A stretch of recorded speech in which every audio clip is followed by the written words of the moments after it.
All right.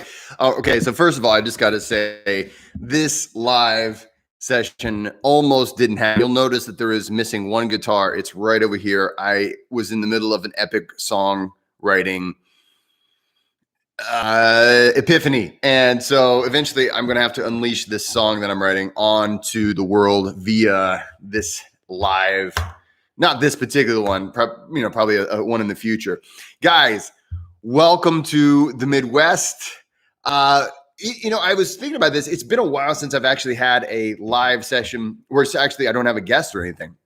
I love having guests, but hey, it's always nice having these live sessions with just you guys, just the tribe. Welcome. Happy Friday, everybody. I am hoping that you're having a great day. I hope you had a great week. I myself, I got to say, it's been a pretty awesome week. I've been meeting new people, just met a new scientist. Always cool to have a scientist friend. All kinds of cool things are going on. Happy Friday, M. Peter. And so, hey, today, the order of the day is to answer questions from the audience. So, of course, as per usual, we will be answering questions. I'll answer questions as they come up. But I had quite a few questions. Actually, what happened was, okay, so if you saw my video today, that was from one of the questions that was sent out in my email list. So if you're not on my email list and you'd like to get up on my email list, you can check out the link below. Just go to jessecoomer.com and I will be happy that's how you get on to the email list. So today I'm going to be answering some questions. We're going to be going over, and if you guys have some questions today, that's fine. But I've got I'm just saying, I don't think I'm going to be able to make it through all of the questions that I just received. What happened was we sent out an email to everybody on the subscriber list, everyone who subscribes to my mailing list. So if you're not a subscriber to my mailing list, and if you'd like to be a subscriber, go to my website, jessecoomer.com. You have to scroll down to the very bottom, and then you just put in your email address there, and then you'll be on the subscription list. So I'll email you out. And that's like things like, okay, upcoming events, discount codes, new releases, stuff like that. I don't send out a ton of emails, just whenever new things come out. So if you're looking for, but what happened? But anyway, to the point, what happened was, we sent out an email just asking, hey, what are your biggest questions? What are your biggest issues with breathwork? Questions, issues, problems, things that come up. And so we didn't realize how awesome. Get to the point, Jesse. Hey, Rusty, you watch yourself. What we had happen was we had a ton of emails come back. A lot of people have a lot of questions. A lot of people have a lot of problems. So what I'm going to be doing today is I'm going to answer those questions, and I'm just going to go in kind of the order that I received these questions. I already replied to a lot of them, but I literally do. Hey, thanks, Alan. And you know what, Alan? This is my favorite Led Zeppelin shirt, and I got to say, it's perfect for Friday. Aaron, dude, good to see you. If this is, Aaron, actually, you were at my one of my last live sessions. But now you're on the other. Now we're virtually seeing each other. You were physically at one of them. It made it out there, but then we soon retracted it. All right, to the questions. Here comes the questions. Let's talk about these questions.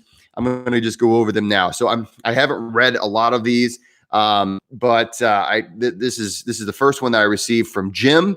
He says, Jim, I believe you, or he says. No, he doesn't say Jim. He says, hey, Jesse, I believe you've addressed it before, but I'm struggling with reduced retention times for Wim Hof Method. Okay, so this is a Wim Hof Method question, and I think a lot of people can relate to the reduced retention times question. He says he's been doing Wim Hof Method for quite some time, and he's not sure how to improve those retention times. He says, I've been faithfully doing breath work for 9 months, and he's still having retention issues. So here's the thing.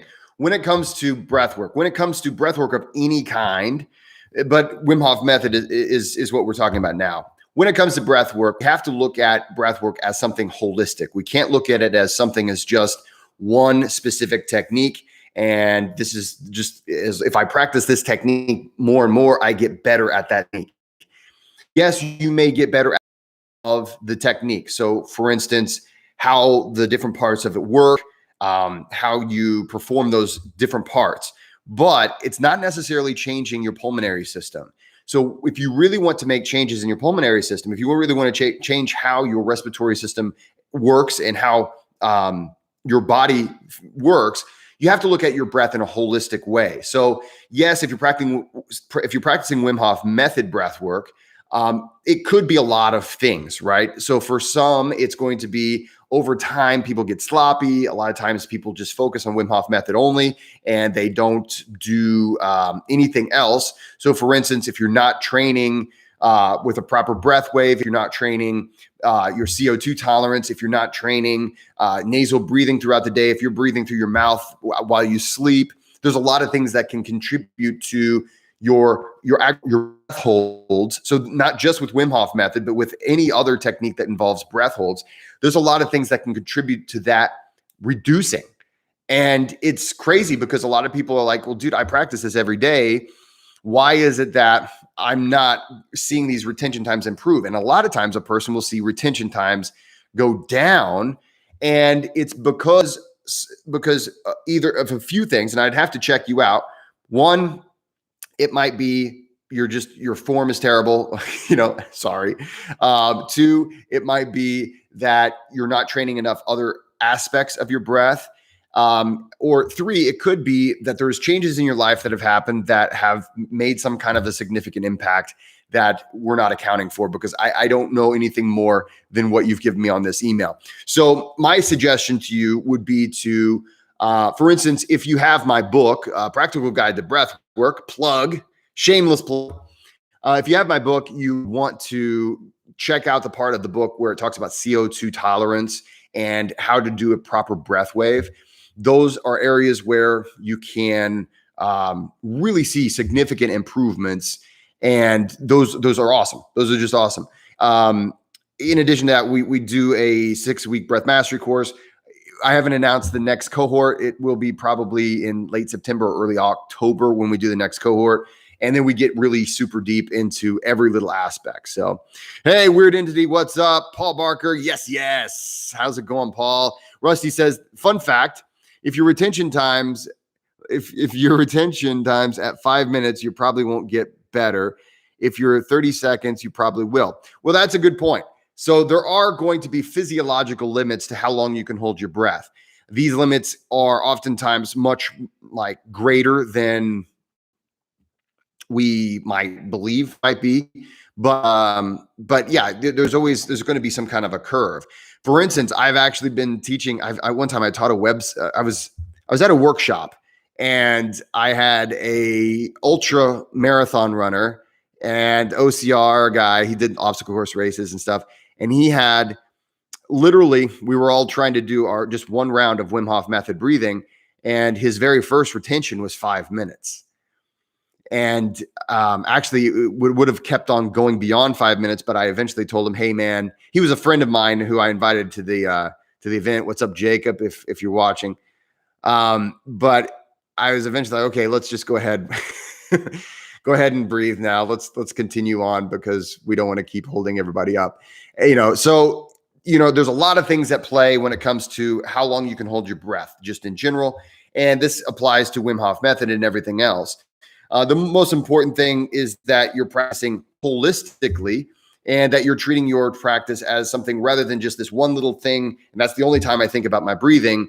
I'm thinking about my breathing all the time, and I'm giving my body quality breaths as we go on. So, hey, Jim, I want to thank you for that email. Let's see here. Yeah, keep working on that. 9 months. That's a great start. Congratulations on sticking with it. Let's see here. So, Lou asks a question. He says, it's been a while. Okay, so here's the thing. I haven't read all of these, but let's see. And just really quick, just so as we get into this, if I seem like like for instance, sometimes I'll read something and it doesn't make sense to me. I'm not trying to make fun of anybody. Yes, I am an English professor, so sometimes I'm like, oh, geez, but but please continue to write to me. Please continue to express yourself. I'm not grading you whenever you write to me. Sometimes it's just hard to understand. But let's see here. Lou says, it's been a while and I forgot what I asked and can't find the email. But okay. Number one, due to doing 3 rounds. Okay, so we're talking Wim Hof Method here. 3 rounds of 30 breaths. I think we're going to be talking Wim Hof Method quite a bit today. So hey, maybe we'll change the title of this live stream. Maybe we'll add Wim Hof Method to it. But hey, let's talk about this. So due to doing 3 rounds of 30 breaths and holds is kind of a lot each day, I started doing 30 breaths, then 20, then 10, then 5, all with breath holds after each. Do you think this strategy is still beneficial?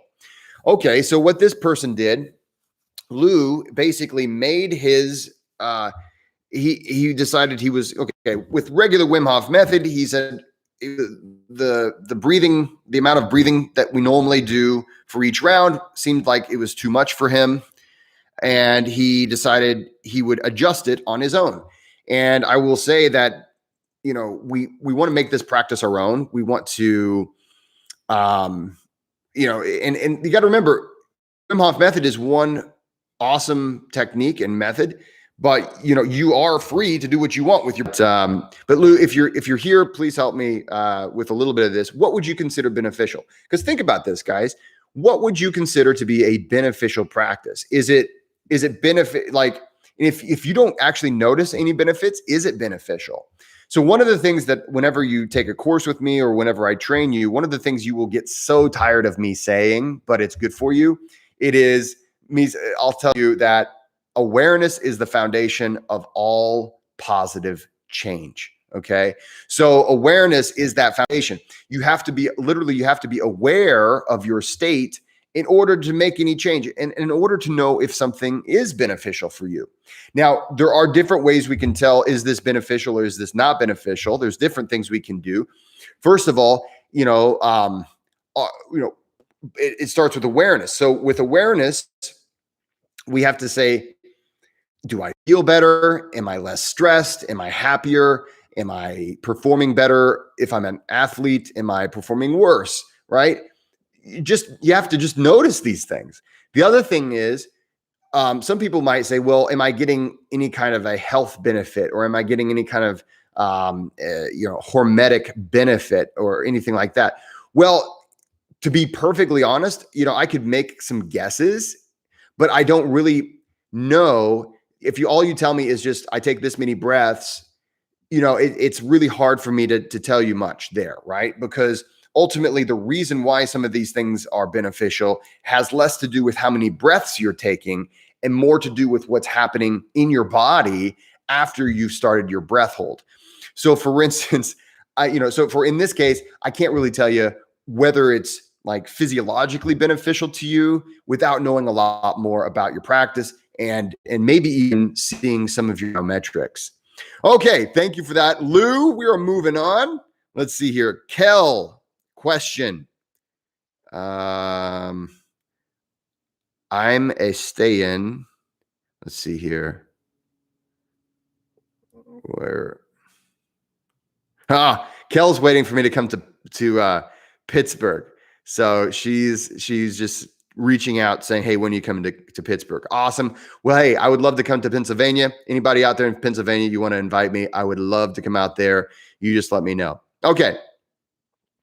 Bobber. His name is Bobber. He says, breath through nose, mouth, or both. That's literally what's written here. Breath through nose, mouth, or both. What's the difference? Which is best? So, so when it comes to which hole you're breathing out of, right? It's typically going to be nasal breathing is going to be best for, almost every case. Nasal breathing is beneficial for a lot of reasons. One of which is that it filters out a lot of the bad stuff that you don't want in your bronchi or alveoli. So I mean, that's everything from environmental allergens and things like that, all the way to bacteria, viruses, other things that you just don't want to get down into your lungs. And so you want those things to be filtered out. Another thing that I would bring up is that when we're nasally breathing, and that's in through the nose, out through the nose throughout the day, it's less dehydrating than if we were to breathe out through the mouth or in through the mouth. And there's been some studies that show that it's about 43% less dehydrating. So if you're worried about getting dehydrated throughout the day, if you're not drinking enough water, or if you're a talker like me, like right now, I am dehydrating myself 43% more than if I were just sitting here breathing in and out through my nose. So the nasal breathing is generally going to be the best no matter what. However, that's always conditional. So, and this is one thing that I know that I never really liked to hear early on, and maybe people don't like to hear, is that there's always a right time and a wrong time to do something. So for instance, there's a good time to laugh, but maybe it's not at a funeral, right? So just the same way as nasal breathing, there are times whenever it's better to breathe through your mouth. And because of that, this is why I train a lot of my athletes how to breathe through the mouth effectively, as opposed to, okay, I only breathe through my nose only. Rusty says, "Stop talking, Jesse. We can't lose you." Don't worry. Hey, look. Don't worry.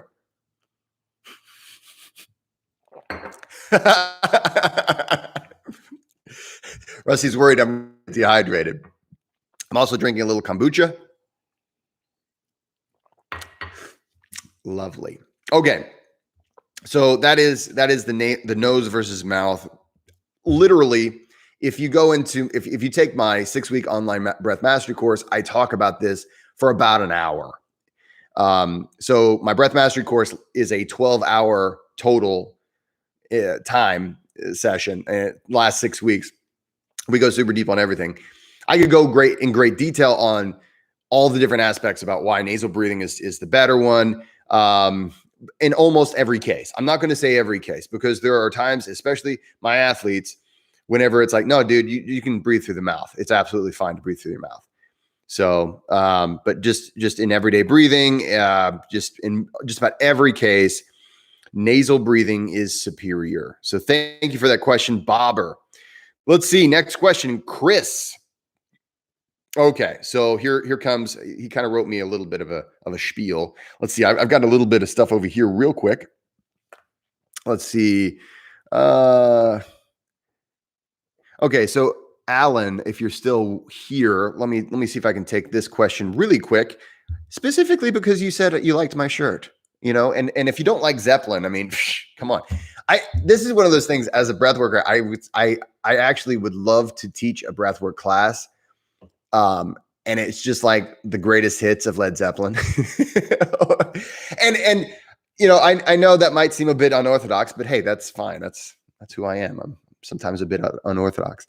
Alan says, thank you for your info on the retentions. Assuming form is good and retentions have gone from 3 minutes to now 1.5 minutes or 2 minute tops, are you still getting the same immune system boosting health benefits? And this is one of those things where I could just give you a blanket answer and say, yeah, which, in many cases, I'm pretty sure, yeah, that you're probably but however, I don't know your full, I don't know everything about your practice. And it's not just like,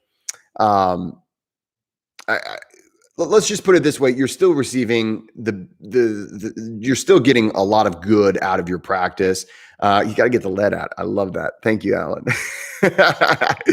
You're still getting a lot out of your practice. It's just that, you literally, this is one of those things where the length of your retention time, if you're practicing Wim Hof Method, or let's just talk about superventilation in general. There's a lot of different athletic styles of superventilation where you overbreathe and you hold your breath.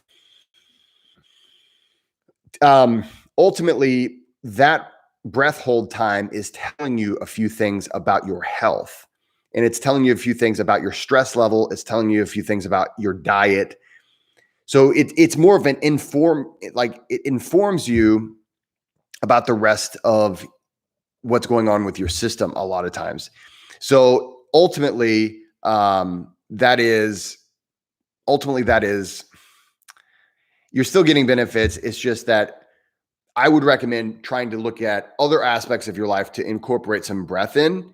Not just Wim Hof Method. I would say definitely continue to do Wim Hof Method if that's something that you enjoy and it's giving you benefits, as it is me. I'm doing Wim Hof Method. This is my 6th or 7th year. And I have no plans on quitting. But that is this much of my breath work practice. Okay. Wim Hof is 20 minutes out of 24 hours. And so there's a lot of other things that you can do as well. It's 4 rounds a day, 40 breaths. Okay. I would say challenge yourself, Alan. And this is the stuff that I'm going to give you some advice real quick. Alan, challenge yourself to do 30 breaths and or don't even count your breaths. Don't even count them. Just use your interoception. Decide when you feel that you're ready and then do a retention. Don't even count your breaths. There's my advice to you. There's my Friday advice. Cheers to you. Cheers to everybody. We're having a great time. I'm having a good time. All right. Hickory socks. Hickory socks.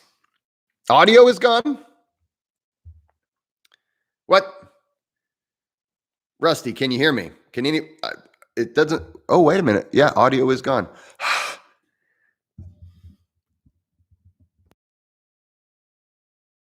Check. Can you hear me now?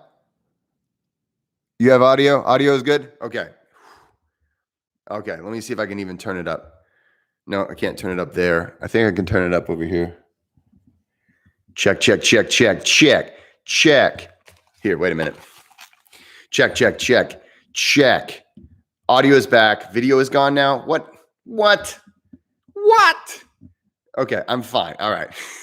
Stop messing with me. Okay, guys, here we go. To the next email. And guys, if you want to be a subscriber to my email list, I promise I don't bother you that often. But anyway, here's Chris's email. He says, though I've studied and practiced breathwork for many years, my biggest question would be around prescribing breathwork. What is the optimal practice or technique for the person and situation or state they are in? Sorry for ending that sentence with a preposition. Chris, you're my, dude. So just so you know, ultimately in the English language, you're not supposed to end a sentence with a preposition, but it's really impossible. It's very difficult to do that. So, all right. Let's see here. Sometimes it's like I have too many tools in my toolbox, he says. Okay, so he's talking about breath work, right? He's talking about breath work. He says, sometimes I feel like I have too many tools in my toolbox, and I get the case of paralysis of analysis, even in my own practice. I'm also a minimalist kind of guy and prefer to keep things simple. So it would be nice to have more clarity. Thanks, Chris. Ooh, I love this question.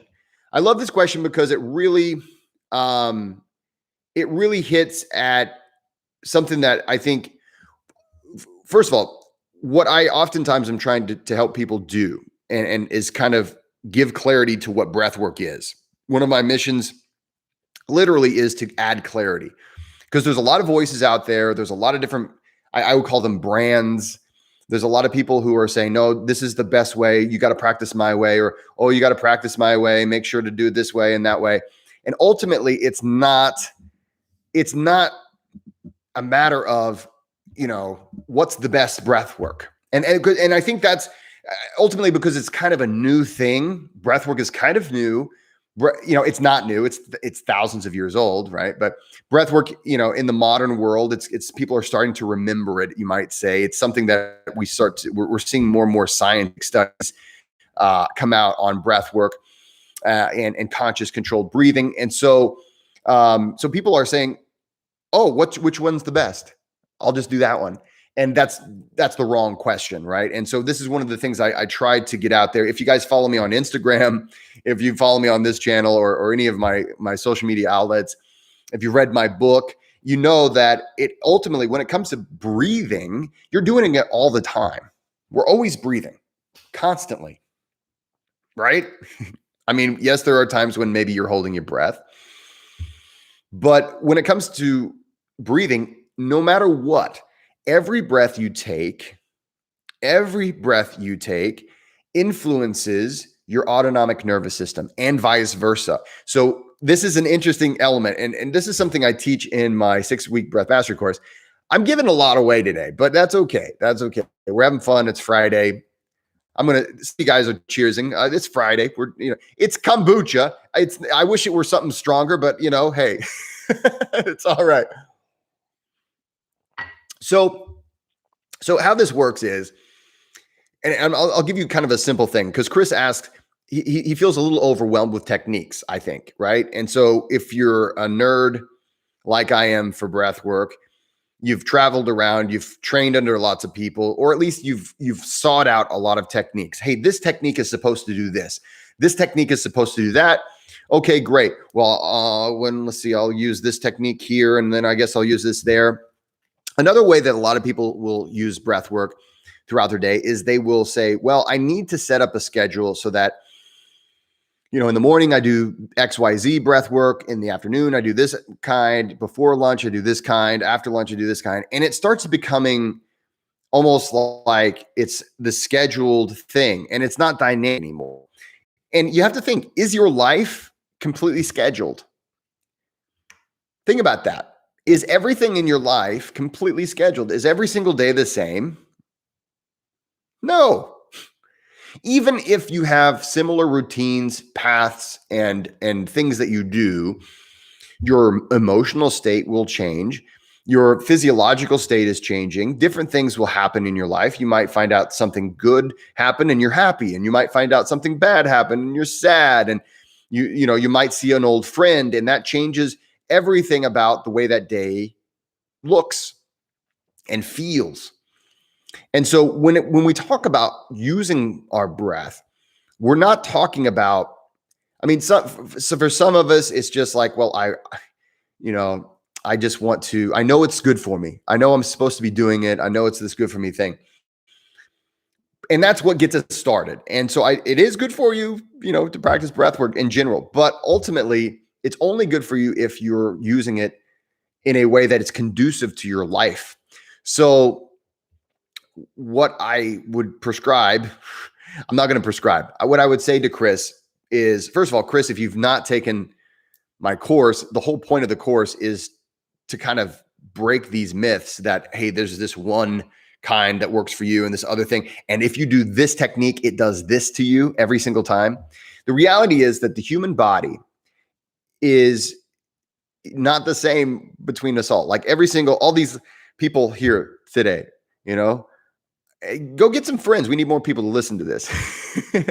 But every single person has a different physiology. And yes, there are things that are normative. There are things that are generally the same across the spectrum. For instance, very rare that that everybody will have an absolutely different reaction to certain techniques, but it's very common that there will be variation in how a technique works. And so what we do, you have to experiment, and you also have to learn how to be aware of your state that you're in, so that as you're living your life, you can apply breath work. It's not something where if I do this breath work technique, in the morning, the rest of my day is set. I'm just going to have a great day the rest of the day, because I can't have any issues come up for the rest of the day because I did this one technique or that technique, or I'll do a technique before I go to bed, and I wonder why it won't work tonight. It's not just a matter of, like, I think Western thinking, and this is something I love. I live in the West, and there's a lot of great things here in the West, but one of the things that we oftentimes fall into, I think because we're lazy, is that we'll say, well, what does this do, right? So this thing, this thing can only do this thing. For instance, how much vitamin C do I need to be healthy? Or how about this? How many grams of protein do I need in a day, right? Is a high protein diet or a low protein diet good for me? These are the questions we'd love to have just a really simple answer, but the reality is that it always comes down to it depends. And so when it comes to your breath and your breath work practice, it depends. There is going to be some days whenever you should apply a lot of different techniques. But most days you understand, okay, these are the things that happen during this day. Or I have this issue. I have an issue going to sleep. Well, this seems to work well for me. So you have to make it your own. And so there's a lot of different schools of thought, and I call them brands. I call them brands because sadly enough, there's a lot of competition and there's a lot of, hey, I have got this magic thing, right? And this dates back to like the fitness industry as a whole. Now, I am a personal trainer, and I've been in the health and wellness world since I was 20 years old. That's 20 years ago, by the way. Yeah. So I've been in the health and wellness industry for 20 years in one way or another. And there's always these, what I call clickbait nowadays, but it's always been this one simple trick, or, just do this and then there's the answer. And so we can't look at breath work like that. And we really shouldn't look at anything like that in life because everything's a little bit more complex. So for instance, you need to calibrate your breath practice to your life. And that life is going to be different every single day. And that's a wonderful thing, right?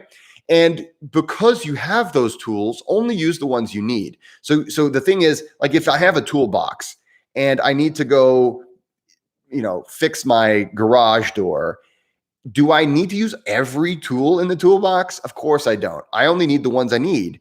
And to try to fit all of those tools in every single time I do anything around my house or in my car or whatever is just ridiculous, right? It's the same way with breath work.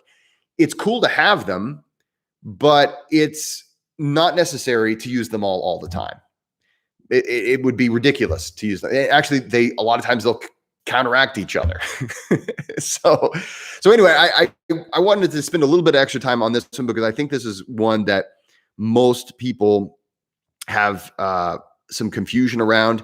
And if you want to know more about it, feel free to, of course, email me or type something in here. Follow me on Instagram if you don't already. So Papa Geek is here. Hey. And Papa Geek will be your friend, Rusty. Rusty only has two friends. It's me and Sean. Look, oh my God. Rusty, are you down today? Let's see. Don't end a sentence with. You're absolutely correct, Rusty. I thought you said the giraffe breath solved all the. Well, you know what? So did you guys see my episode with Dave from Evolution of Dave? That was a lot of fun. I'm bugging him to do it. You should bug him for me if you're a fan of his channel, because I'm bugging him because I like working with that guy. He's a lot of fun. I'm going to try to do another one with him soon. All right. So that was from Chris. Thanks for that question. Hey, Vamshi 143. Hello. You're in India. I'm in Indiana. So really close, right? Indiana, India. I mean, we're probably right next door. We don't call people from Indiana Indian, though. We call people from Indiana Hoosiers, which makes no sense to me. Papa Geek, you've been missing these. You've been on vacation. Well, hey, welcome back, Skal. Okay, Rusty is sick. I'm sorry to hear that you're sick, Rusty. Okay, here we go.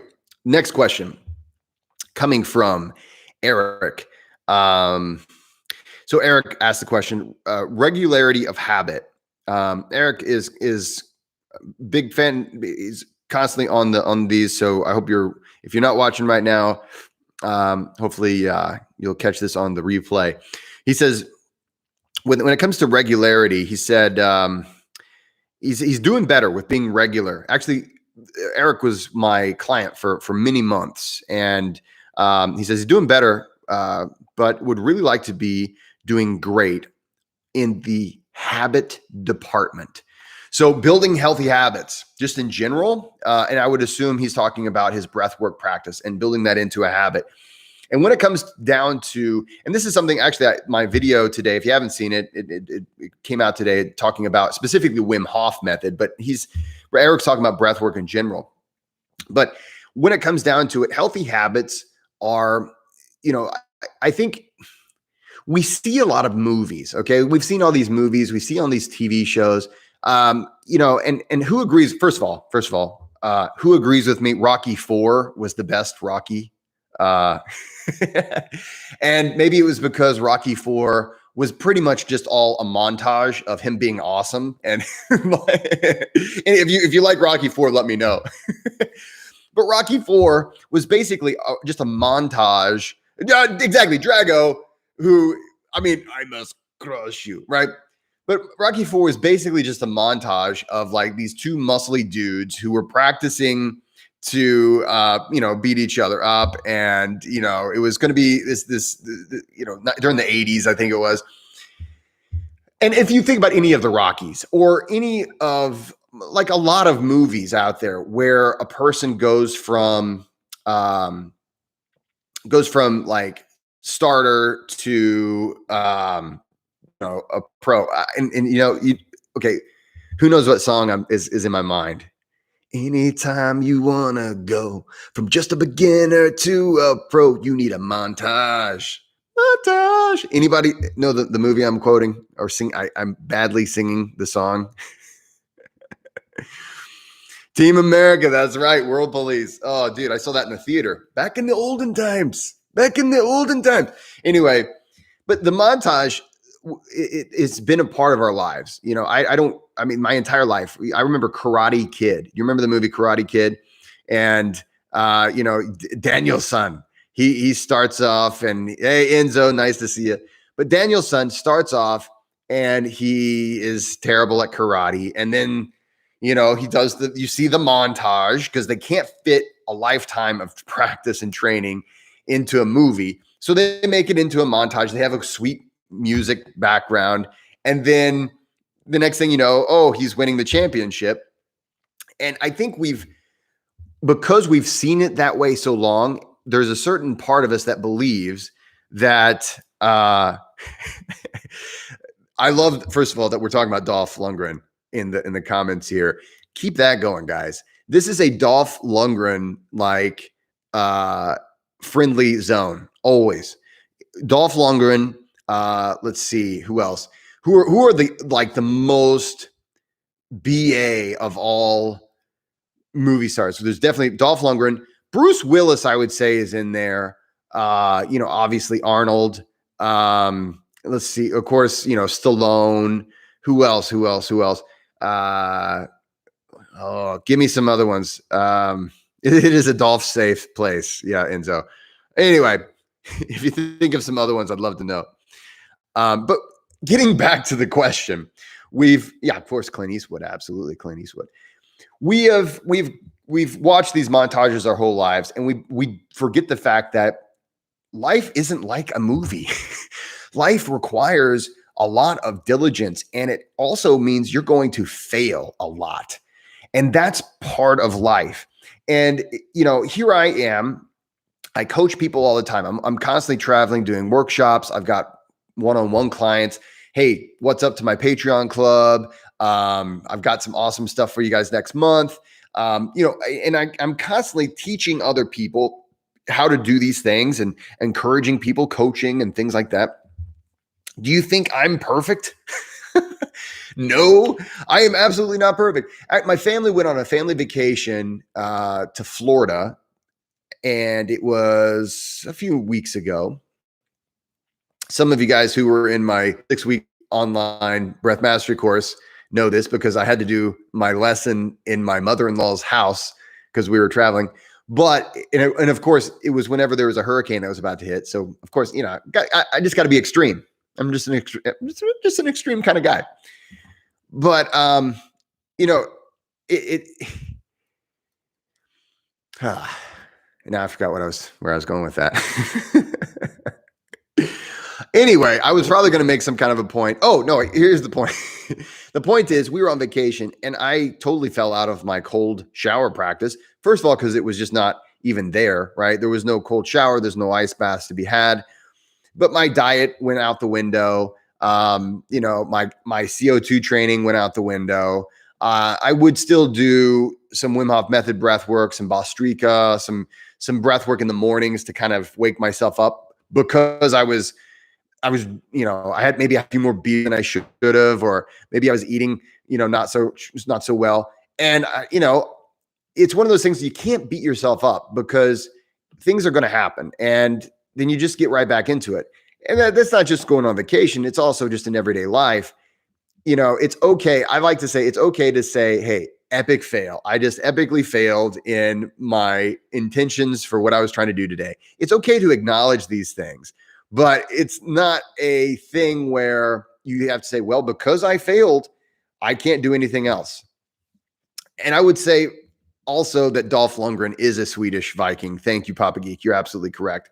But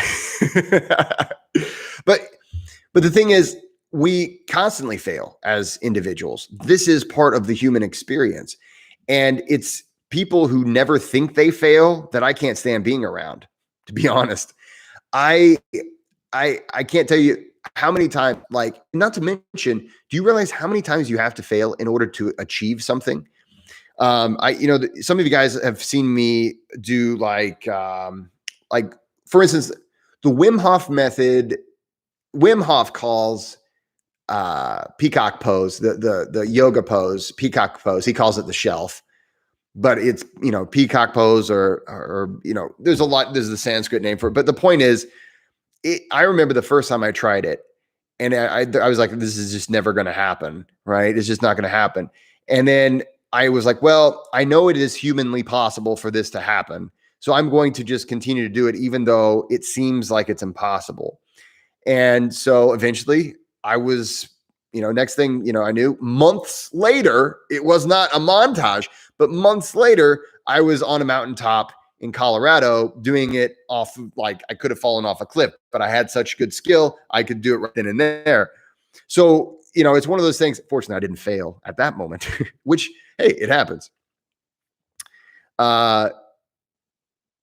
Okay. Now my IQ is making me wonder. Peacock pose. I believe it's the peak.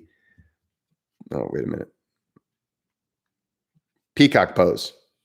I believe it's peacock pose. Marasanasa. The reason I don't say it out loud is because I'm terrible at pronouncing Sanskrit words. So I haven't said it in a while. Anyway, the point is that's the pose that, I once thought was impossible, and it's not. A lot of people, it's cold showers. They believe it's impossible to take a cold shower. And then, hey, guess what? It's not. So to Eric, I appreciate your email because I think it really hits on a point that we have to remind ourselves that it's easy to fall out of a practice. It's easy to not get done everything you want to get done in a day. It's easy to say, I really am trying to do these things, but I'm just not getting them all done. I got to tell you, the thing is, you guys know me as I am now. If you would have met me 10 years ago, if you would have met me when my wife met me, my wife and I are nothing like the people that we once were. And then before that, even, it's a daily grind and it's a daily thing to be grateful for, that we have each day an opportunity to at least give it a try. So thank you, Mike. I was like, oh no, what did I, because when someone says Google, or sometimes they'll say, don't Google, such as such phrase. Yeah. Then I'm always wondering, let's see here. Okay, that was Eric's question. Thank you for that question, Eric. And I'll get to some of these questions that I'm seeing pop up here in just a minute. You know what? I'm actually in such a great mood today. We'll just keep going and see. We'll see how many people are here and continue to just kind of. I've got to say, I've got an enormous amount of questions. Brandon says, okay, hello, and thank you for the email and all the knowledge you put out there. Well, thank you, Brandon. And you're very welcome. I was hoping for some guidance. I'm a parent of 3 young boys. Okay. So there's, I can only relate. I only have 1 young boy. Let's see. Okay. Bear with me just a second. So what happened was one of them became very sick. I personally believe in Wim Hof Method for the immune system. However, is it too much to ask of a 5 and 7-year-old to do Wim Hof Method? I know mental capacity comes into play. Do you have any knowledge or experience or thoughts on younger children doing Wim Hof Method? Okay, excellent.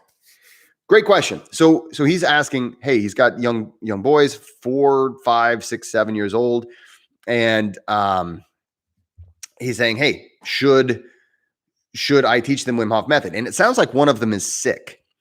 So first of all, my son is 6 years old and he sees me practicing Wim Hof Method regularly. However, he does not practice Wim Hof Method, nor am I trying to get him to practice Wim Hof Method. There are times whenever he'll sit there and he'll kind of try to breathe, with me, but it's not something he might do 3 deep breaths and then he kind of smiles and giggles and laughs and looks at me and, he's like, oh, look, I did it. I'm like, cool, man. So what used to happen was that he would come every morning because what I do is I'll plop down next to my bed as soon as I wake up, I'll just plop right down. I've got a yoga mat there and then I'll do 3 different styles of breathing. Usually I'll do variations depending on how I feel, where my CO2 tolerance is, whatever. And then I'll go into Wim Hof Method breathing. And a lot of times he'll sit in my lap whenever I do that. But that was whenever he's littler. He's grown a lot since then. He's going to be a big boy. And so, at this point, it's kind of hard for me to do my breath work with him in my in my lap. So anyway, the point is, should we teach Wim Hof Method to young children? And here is my opinion, and this is just me saying what I believe. I don't think anyone should be instructed in Wim Hof Method without that person asking to be instructed in Wim Hof Method. Now, this is an interesting thing. It's like, well, wait a minute. How would you know about Wim Hof Method at such a young age? Well, at such a young age, here's the thing. There are certain types of breathing techniques that are just not healthy for a developing young body. And they're also not good for people who don't have much impulse control. So if you're teaching a young child to do things that will cause him or her to be lightheaded, right? Because Wim Hof Method breathing or any kind of superventilation breathing will likely cause a person to become lightheaded. And hey, it feels really good and stuff. But to teach that to a young child, they don't have as much impulse control. And let me just say, I've taught a lot of adults who didn't have a whole lot of impulse control when it comes to, doing Wim Hof Method because it feels so good, right? Man, I'm at a stoplight. I'm driving. I'm at a stoplight. Maybe I'm just going to out a few rounds. And what happens is I've seen a lot of people pass out and just doing stupid things. And you don't want to do that to your kid. And I'm not saying that you have to hide it from your son or your sons, but I will say I would not recommend trying to train a child in those things. Another thing is at that age, it's difficult to train children in general when it comes to any kind of a discipline practice. And one of the things I'm certified in is children's athletics and exercise science, and so it's through. And so one of the biggest problems, so there's like this much of the book that you have to study that's about exercises for kids. And there's like this much about how hard it is to train children because children will oftentimes lose interest. You have to make it fun. And how to not get frustrated whenever you're teaching children. So if you're teaching a child any kind of breath, this is what I would recommend. Teach them nasal breathing. That literally, if you can just keep a person from getting into the habit of mouth breathing and just try not to mess them up. Like ultimately, so much of what I do as a personal trainer, as a breath coach, as a breath worker, so much of what I'm doing is undoing the things that were messing us up, right? Whether it is breath coaching for athletes that have developed, poor breathing functions, whether it is transformational breathing for people who are dealing with, emotional issues, whether it is, mobility exercises or things that improve a person's posture or mobility or muscle imbalances, trying to correct muscle imbalances. Almost all of that, if we can avoid those things, right? If you can prevent those things from happening, that is way better than teaching a person how to undo them. And so if I had any advice for parents, for young kids, it is teach young children how to always breathe through the nose. Just always remind them, because they're going to want to do this. Kids love, and I don't know, maybe it's just my kids, but right?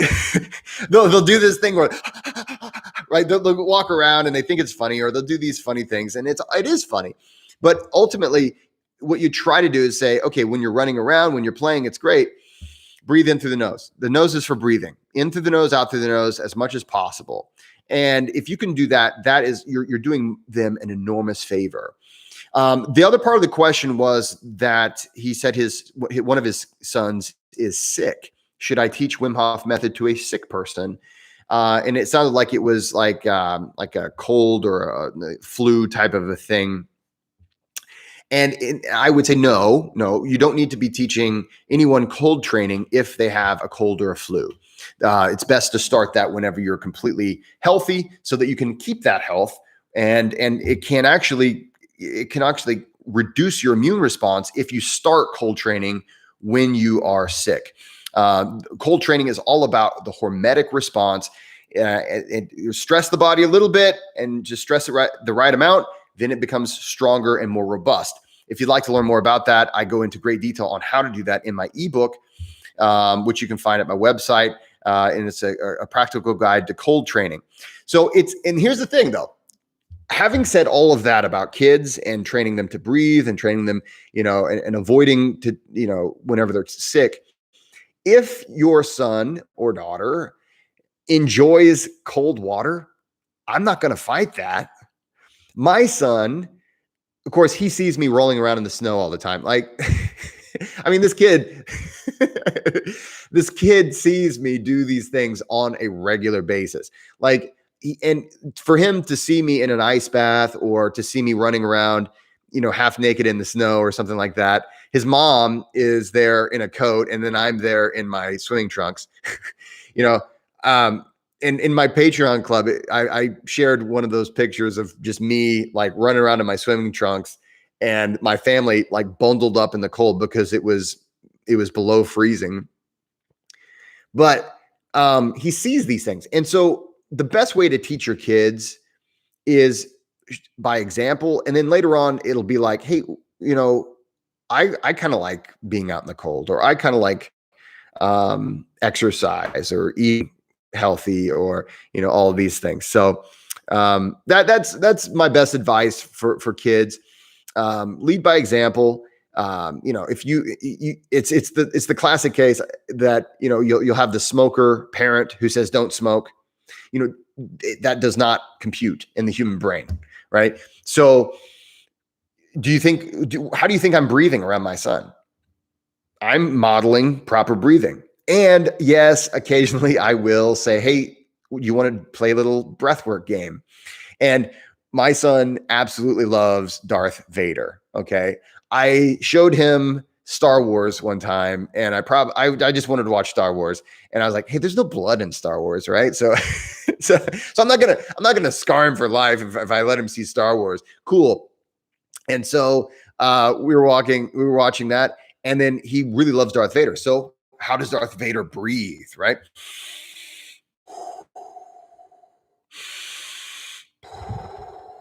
Right. And so that is a game we play. And guess what? That right there is conscious breathing. That's breath work. Literally conscious breathing. The fact that you're taking control of your breathing, you're practicing breath work. And you can't expect, pranayama from a 6-year-old. Yes, I'm not saying it's impossible to teach a 6-year-old pranayama or whatever breath work, but I'm just saying that ultimately you got to think, what is the goal? Where are you going with this? What are you trying to accomplish? And if you're a parent, you want the best for your child for the rest of their life. You want to give them a tool that they can use to improve their life as they keep going on. So, hey, thank you very much, Demeter. I appreciate you saying that. Shane says, hey, Jesse, are you going to publish a video about raising your testosterone and your testing kit results? Shane, okay, let's talk test. Can we talk test? Is it okay if we talk a little test in here? Everybody okay with that? Okay, let's talk about testosterone. Okay, we're getting off topic here, but let's talk about testosterone a little bit. So here's the thing. I took these tests, these mail out tests, and it showed that I had low testosterone, and that really was a big surprise to me because let's just face it. I mean, I'm a muscle-bound freak, right? I am all that is man. And so I was really surprised at that, and I was really kind of depressed about it. So I took 2 tests. Both of them said I had low testosterone, and so I was a little depressed about that. So I went to the doctor, and I was like, I've been taking these tests where I spit in these vials, I send them in, and they tell me I have low testosterone. They also tell me that my vitamin D is low. And I don't understand how these things could possibly be that way because I supplement with vitamin D. I'm half naked outside all the time. And I'm not having any of the side effects that they talk about with low testosterone. Like I wasn't having fatigue or muscle loss. I mean, no. I mean, I wasn't having any of these side effects. My libido was still strong. And so I was like, can you test my testosterone? I'm wondering if this is real. I need to find out. So, and then I was like, if it is real that I have low testosterone, I got to figure out something about how to do this. I got to figure something out. So we tested my testosterone, and then this doctor was amazing. And this is one of those things where if you find the right doctor, and this is a point of, let's talk about that. You've got to find the right doctor. You've got to find a doctor, and you need to get to know that person a little bit. And that's not always easy to do because they're busy. They don't necessarily want to talk, and they've got a million clients they need to see in a day and all this stuff. Right. And Enzo, you might actually be right. So, but anyway, I had gotten to know this doctor. I go in through the university that I work for. We have a clinic that I get to go to, and I don't have to pay every time I go. It's just part of my thing. So what do you think I do? Do you think I don't go to the doctor very often, or do you think I do go to the doctor as often as I feel like it? And guess what I do? The thing is that, a person might go to the doctor for like, hey, I have a cold. Yeah, maybe I don't go for those things. I go for things like, I feel like I want to know a little bit more about my body. Or, it's always preventative things. And I think this is great. I think the more you do blood work, the more you find out about how your body works. Hey, that's valuable information that you can use. So what I did is I went in and I said, hey, doc, they said that my test is low and I need to know more about this. So she did a complete blood thing. I mean, I don't know how much blood they took. I forget how much blood they took. They took quite a bit. It was like, Dr. Acula Dad joke. Dad joke. Dr. Acula was working on me that day because I I was just like, okay, another vial. Okay, another vial. And it was so great because we tested everything, like full everything. And my testosterone's fine. My testosterone is flying high, my friends. So so so Shane, I'm sorry. I'm sorry. I don't think I raised it. Now, I guess it's technically possible that between the time of me taking the spit test and then the blood test that I raised my testosterone. But I went from the spit test, we're saying that my testosterone was around 300 and something. And the blood test, it was right, just I guess like just right under 600. So I'm happy with that, and then of course they called me with the results. And when they call, I love the fact they call with results as soon as they have them, and they're like, "Hey, I got to get these results." And the way they always do it is like, "Okay, you probably have cancer." It's whenever I'm like, "Yes, what are the results?" But it was like, "Yeah, you are insanely healthy." Like the nurse that was taking my blood, she's like, "If you didn't have problems, now you're gonna have them.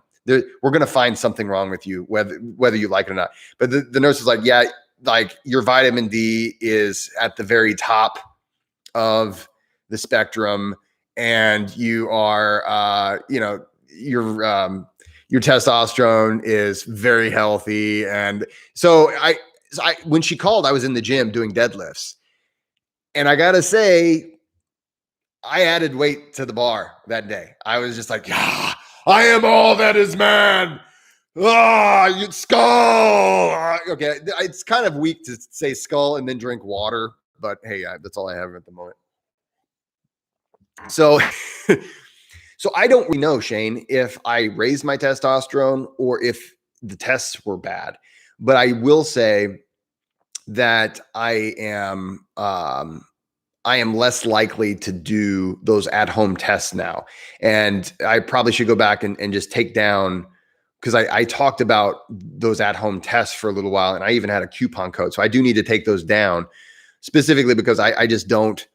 I'm going to go to the doctor now, and if I ever have questions about that, I'm just going to get it straight from the tap. And those at-home tests might be accurate, but in this case, I feel like the blood was way better, and it may be Enzo, it may be, and this particular company that I was using, they don't really sell any products, but there are a lot of companies out there that they'll do these testosterone. They send you a testosterone test, and they also sell testosterone replacement therapy, right? Hormonal stuff. And of course, I mean, it's in their best interest that you have low testosterone. But no, ain't no problems. Ain't no problems here, Shane. Ugh. Yeah. All right. Anyway, Mitch Hedberg. I forgot where I even heard the Dr. Acula thing, but yeah, thanks, Alan. that was some good. Those are some good days of comedy. That's all I gotta say. Mike, who says, "I've coaxed my son into ice swimming." Ooh, yes, he is now 13, and we've been doing ice swimming together for a few years now. I hope he keeps it up in the future too. Yeah, I think that's fantastic. The thing you have to watch about with kids whenever it comes to swimming, and also just small people, if he's 13, he's got growing left to do, most likely. It's just there's just less of them. So as far as you just need to watch as far as how long they're in the cold. However, I have ice bathed. Here's the thing. Please never do this. Never come to one of my Wim Hof Method workshops or a ice bathing workshop or a cold training workshop that I do, and bring people that that are under the age of 18 and you never told me about it. Generally, as a rule, I say 16 and up are welcome at my workshops, but you need to be accompanied by an adult if you're under 18. And that's one of the reasons is that there's a waiver that you do sign, and it's so I want to make sure everybody knows, okay, you know what you're getting into, and there's a responsible adult here. But I had this one guy bring he brought like 3 of these kids, and one of them was like 10 or 11 years old. And he was all like, man, no, I want my son to get into the ice bath. The kid didn't really seem that enthusiastic. So I was like, okay, kid, you can do whatever you want to do, but I'm just going to make you get out early. And, the thing is, though, I've ice bathed thousands of people. And the people that generally do the best are the youngest people. The older people, I mean, they've got things that are working against them. Okay. I have done snow angels. I did snow angels one time with a guy who's 80 years old, and he and I were doing bare chested snow angels. So the human body is incredibly resilient. It's just something you have to respect. So that's really cool. You do sauna too. Michael, if you don't mind, where did you say you're from? I don't know if you mentioned that earlier. Yeah, Finland. Okay, you're in Finland. That makes sense. Because when I was in Poland and in Czech Republic and over there, I believe in Finland, a sauna is almost like it's kind of just a regular part of the house. Like it's almost like having a kitchen or a living room or something like that. Well, of course we have a sauna. I've been told that by some whenever I was over there. It's like it's pretty regular. It's a very big part of like you say, it's a long tradition here in Finland. Yeah, and I love the idea of contrast. So for instance, one of my favorite things to do before they shut it down at my gym, they still haven't reopened it for reasons why, a lot of things got shut down, right? But there was a steam room, and steam room is far more like intense. It's really, really intense, almost painfully so. Saunas get hotter, but steam rooms are it's almost hard to breathe in a steam room. And it was all I had access to for so long. And so I got my tolerance up crazy high. I listened to books, like audiobooks in the steam room. And what I would do is I would buy these really cheap waterproof headphones. And then I would put my cell phone in 3 bags, like plastic bags, like Ziploc bags, so that it would be watertight. And then I would go back and forth from the steam room. I'd do like 20 minutes, half hour in a steam room, and then go take a really cold shower in the wintertime. And then I go back in the steam room, cold shower, steam room, cold shower. I would go home feeling like Jello, just feeling just amazing. And of course, obviously, all the health benefits that come from it. So yeah, Mike, I think that's a fantastic thing. Go for it, man. Yeah, Shane, I need to get my test over 9,000. I think that's true. I'll just take some ashwagandha and some ginseng, and then we'll see. It'll probably get there, right? That's what I hear the bodybuilders take. They'll take creatine, and then they'll take a little bit of some ashwagandha, maybe some fenugreek, and then they'll get their testosterone. That's how they get that big, right? Actually, now that we're getting off on tangents, let's just have a little fun. I don't know if you guys know this, but I had a former student of mine. So I'm an English professor. I taught. Have you ever heard of Derek Lunsford, the bodybuilder? So he's from the area that I'm from, and so I honestly, it's one of those things where when it comes to bodybuilding, it's not a healthy sport, right? It's in the fitness world, but it's not healthy. But I do keep up with it, especially whenever I know a person or two who's in professional bodybuilding. So, but yeah, maybe he's taking the fenugreek, probably that, or the ginseng. The ginseng. Oh man, hey, the Dante THB.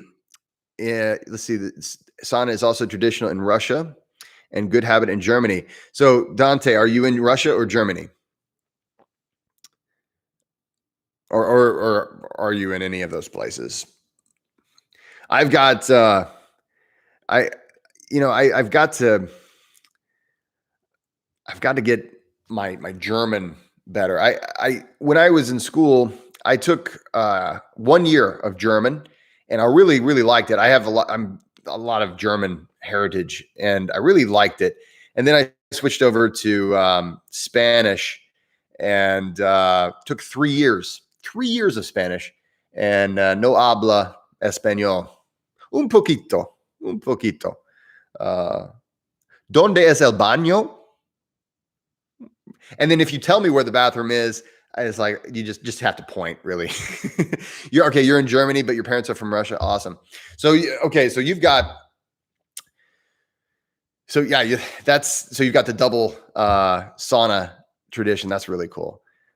So awesome. So anyway, all right. So let's take another question. Did I miss anybody's question in the comments here? If I missed your question, let me know.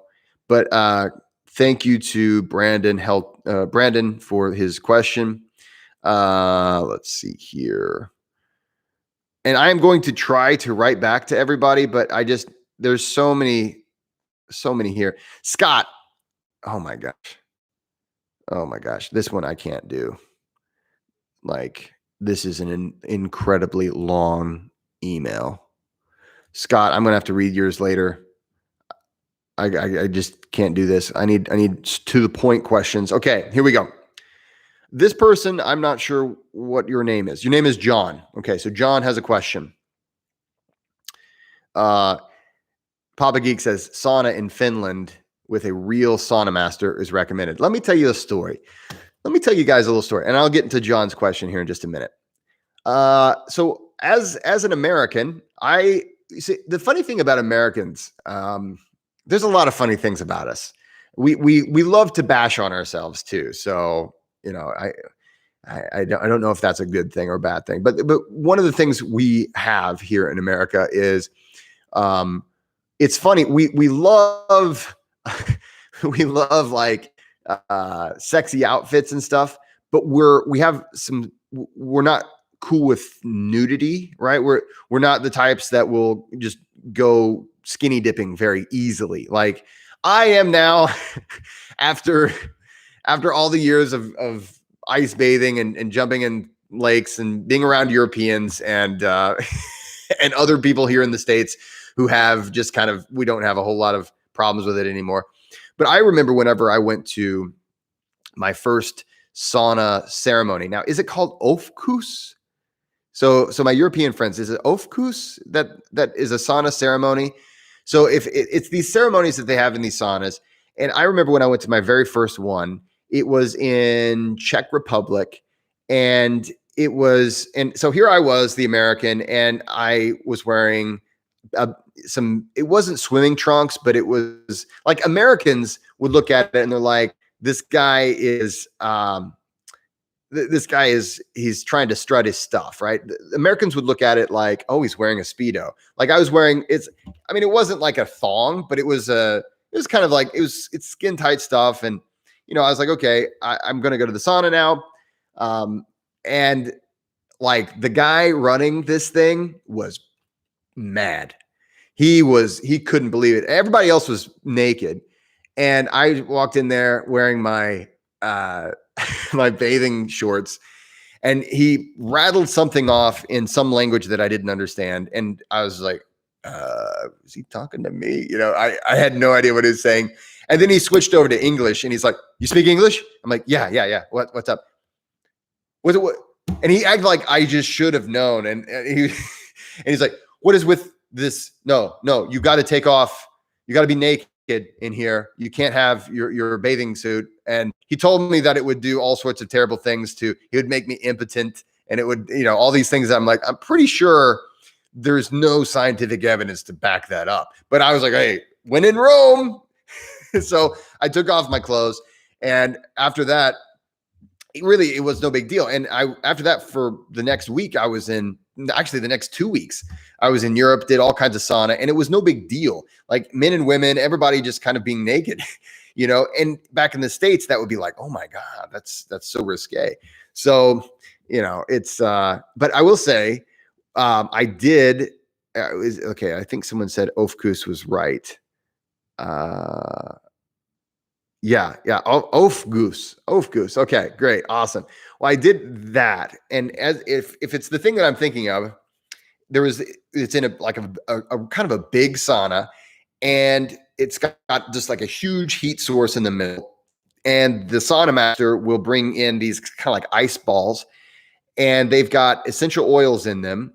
And there'll be multiple songs, and during the songs the sauna master will like fan you and get you insanely hot, um like insanely hot. Like it's hotter than just if you were to sit in a sauna for a long time and then you see the high temperature. Like when you have that that really hot sauna air blowing on you, it is insanely hot. And, people just going, some people having to leave. And it was just incredibly awesome too. But for every song, he would throw another ice thing on the heat source. The whole room would smell amazing. And that was just awesome. Speedo. Okay. Enzo says that Speedos lower my testosterone. Oh man. Okay, let's see here. Okay, what's V Thomas saying? Is he the Alan still is I get messages from Alan all the time. Alan's the bomb. Let's see. V Thomas says bring back the Amsterdam squat saunas. Oh my God. Oh boy. So Baba Geek says, as a Swede, I would be uncomfortable if a guy came in with Speedos in a sauna. And that's the thing. It's different culture. So in the United States, if you went anywhere naked, like anywhere, people get really weird, even in the showers. Like if you go to the men's locker room, it's really only the old guys that you'll see walking around. They don't really care. And there's all kinds of jokes about that. Right. But like, people in the United States are really kind of uptight about nudity. And then you go over in Europe, like we were just, I don't know how many times I was just naked with strangers. And for an American, that was really different than normal. For an American, it's like, aren't we all supposed to have clothes on? Nah, man, it's not always the same way. And what's funny is, that was how, and I don't know if you guys caught the interview I did with Matt Soul yesterday, but like one of the first times I went ice swimming with Wim Hof, he forgot his swimming trunks. So he just dropped trowel, totally naked, got in the water. And I was like, whoa, okay. All right. And that was back in 2016, whenever I started to kind of be like, okay, well, I need to be a little bit more comfortable with just who I am and all that stuff. So, it's for my American friends, if you, it's okay to be a little bit more free. All right. So let's see here. And I don't know if Speedos lower my test. That's what I wear. Like I have this, it's like when you think Speedos, a lot of times people think thongs. It's not a thong. It's kind of like if you look at Arnold Schwarzenegger's posing, I guess shorts or whatever. It's basically like that. It's not. It's. I think I don't remember if they're called box shorts or what they're called, but it's just really tight because one of the things you'll learn if you ice bathe enough is that the worst part is whenever you get out of the ice bath or whenever you get, or especially when the worst is whenever it's below freezing out and you get out of the water and then you're wearing trunks and men's trunks, they hold it's like a gallon of water stays in those things. And what'll happen is, first of all, that means that area of your body is going to get really cold and it's going to stay colder longer. And then also you can actually have solid frozen swim trunks. So a long time ago, I just started using just really skin tight stuff whenever I go ice bathing, just so I don't have to worry about that. And so like, for instance, here in just a little bit, actually, I need to get out of here, but I'm having fun. So I'm just going to stay on here for a little longer. Here in a little bit, I'm going to get out of here and take an ice bath. I haven't talked about Joe Rogan's 20-minute ice bath. Maybe I'll do that on my Instagram. He did that on Instagram. Maybe I'll talk about it on my Instagram. If you don't follow me on Instagram, on Instagram is where I kind of give a lot more of my philosophical side and kind of like my inspiration stuff. But anyway, let's see here. Props to you. I wouldn't be able to get naked like that. It says Rusty. Well, what's funny is, one of my roommates, whenever I was in Poland, she would get angry when people would, it's like just kind of against the social norms. It's just not the thing you do. It's an unwritten rule. Like Papa Geek says, there's an unwritten rule in Swedish locker rooms for old guys. They try, oh, here we go. They try to get dressed as much as possible without putting underwear on. I love it. Oh my gosh. Weird Entity. Let's see what you have to say. The theories of Speedos lowering your testosterone is that since your balls drop. Yeah. I get that. I get where the theories come from. And you so agree that I mean, there's no scientific evidence to prove it, but it's a cultural thing. So when in Rome, go on. Anyway, guys, I've got an ice bath calling me, but I did start on a question. And let me see if I can answer this. So this question comes from John. It says, Jesse, thanks so much for asking for my questions. He says, I do Wim Hof style breath work every morning and other styles using your Patreon session. So he's a Patreon member. Awesome. Thank you, John, for joining the tribe. In the afternoon and evening, I guess I feel like I get stuck in a rut with my sessions, especially my morning sessions. I would appreciate a video on how to vary up my sessions to get the maximum benefit from them. Okay. I'm not 100% sure. I would know a little bit more about what he's asking, but he basically is in a rut. Okay. So a lot of times we get in a rut when we train. And so when we're training breath work, just like anything else, sometimes you just want to change it up. And then what happens is there's this voice inside of you that says, if I change something up, maybe I'll ruin all my results and maybe I won't get the benefits, right? Because everybody wants the benefits and they don't always know what the benefits are even.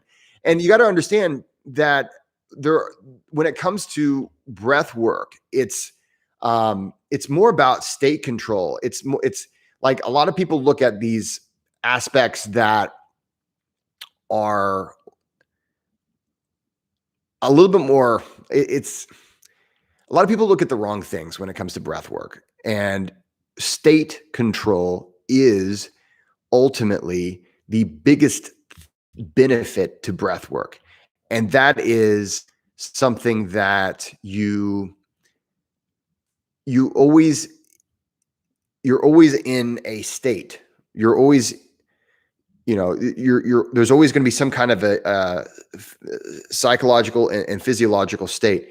And so that is the main benefit, is to be able to control your state, which will influence your mood, which will influence your digestion, which will influence your adrenaline, which will influence everything. So John, I would recommend, of course, take my online course and I'll go deep into this, but just for the sake of this, this live session, state control is ultimately, that's the key. So you don't have to worry about, am I taking this many breaths, or am I doing this one technique, which is supposed to give me this benefit? Ultimately, state control is what you're looking for. So how do you feel? It's really easy to measure how tall we are, how much we weigh, how big our feet are, or whatever, but it's really difficult to measure how you feel. And so literally, how do you feel? That is the primary, that's the foundation of the benefits of breath work. Yes, there are some physiological changes that we can make using certain techniques and certain styles over time. Yes, true. Are those changes things that you are interested in? If they are, great. Learn the mechanisms behind them and then apply them to your life in a way that is fun and new. Now, if you're in my Patreon club, there are, I don't know how many sessions now. And every month we do a live session on Zoom. So every month you get, the whole tribe gets together and we breathe together just as a tribe. We've got over 200 members, and it's just a really cool group of people. So if you're in my Patreon club, I would say think about the categories. Like there's different styles. Is it superventilation? Is it relaxation? Is it something in between? Is it to train your CO2? Is it to train your breathing mechanism? What is it that this breath work is focused mostly on? And say, okay, I would like to switch it up. I don't want to do the same thing every day, but I want to do something in the same general, style, and just kind of rotate those around. In addition to that, ultimately though, I would say definitely think about, what am I getting out of my practice and what do I want to get out of my practice? And that's going to guide you to how to look at your practice as far as switching it up, making it fun. Believe me, I don't do the same things every day. Some things I do pretty much every day, but I switch it up a lot. And that's breath work. That's control, is whenever you know what you want to do. And it's not just what you should do, it's what you want to do and where you want to go and what you want to be, and what kind of tools you can use to get there. Let's see here. Guys, I really want to thank you all for being here. Let's take a quick look at the comments. Let's see here. Have I ever passed out? Josh, I love this question. Have I ever passed out during the breathing? And by the breathing, right, I'm assuming you're not talking about the breathing I'm doing right now. I'm assuming you're talking about breath work. Yeah, I've passed out lots of times. It's easy to do. I haven't done it in years. I haven't passed out in years, probably. But it's sometimes, if you pass out doing certain techniques, you won't even know, and you'll wake up and you're like, oh wow, I guess I've just been here this whole time and I didn't even know. The Dante, awesome. I'm so glad you like Arise. Yes. So that's one of the guided techniques. Whenever you join the breath club, basically creating guided breathing sessions I look at it like it's an art form. And basically I am looking at how to influence your autonomic nervous system through guided breath. And then I try to add the right kind of music to make it into a really great experience. So yeah, I'm so happy you enjoyed that, my friend. Let's see. So Shane says, get on Joe Rogan's podcast. I don't know why Joe doesn't have Wim on again. That's how I learned about Wim Hof Method. No. Yeah, if he invites me, I'll go on. Hey guys, can I ask my question? If my question has been answered, I couldn't make it for the live event. Thanks. Sandra, well, okay, we've been, what is your question, Sandra? And then we're going to wrap this up, because I gotta get some ice bathing in my life. Papa Geek, if you're still on, have a great weekend. All right.